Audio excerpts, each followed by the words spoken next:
JEE mains 2025 and the topic is thermodynamics. उसमें भी ये पीवी ग्राफ का क्वेश्चन है। तो इस क्वेश्चन में हमें एक पीवी ग्राफ दिया गया है और हमें वर्क डन निकालना है। तो वर्क डन और पीवी ग्राफ का रिलेशन आपको पता है, एक बार और रिवाइज कर लेते हैं कि जो एरिया अंडर पीवी ग्राफ होता है वो वर्क देता है।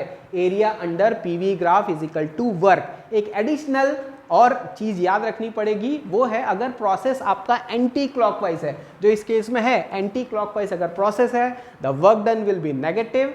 और अगर मान लो प्रोसेस क्लॉकवाइज होता तो work done would be positive. तो ये साइन कन्वेंशन भी याद रखेंगे। तो अब सॉल्यूशन को देखते हैं। तो हमें इस एरिया को फाइंड करना है, क्योंकि इस पर्टिकुलर केस में ये एरिया आपको निकालना पड़ेगा, जिसको मैंने अलग से ड्रॉ किया है। तो ये वाला एरिया आपका ऐसा दिखेगा। This whole area can be divided into two parts, that is 1 and 2। तो जो 1 है एक सिंपल रेक्टेंगल है, 2 भी रेक्टेंगल है। तो रेक्टेंगल का एरिया होता है लेंथ इनटू ब्रेड। तो इस वाले 1 के लिए जो लेंथ होगा that will be 2v0 minus v0, that is only v0, and the breadth is equal to 2pv0।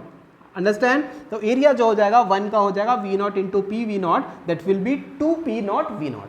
ठीक है। जो सेकंड एरिया है अगेन एक रेक्टेंगल है, तो उसका जो लेंथ है that is equal to v0, that is 3v0 minus 2v0 करोगे तो क्या मिलेगा v0। ब्रेड्थ जो है pv0 के बराबर है 2pv0 माइनस p0।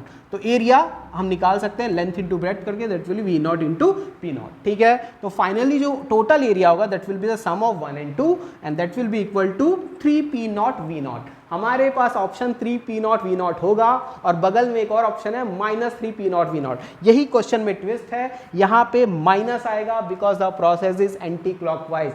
जल्दी में 3pv0 मिल गया और आपने टिक कर दिया तो आपका आंसर गलत हो जाएगा। तो साइन कन्वेंशन याद रखें, इस कॉन्सेप्ट को याद रखें और एरिया वाले क्वेश्चन को सॉल्व कीजिए।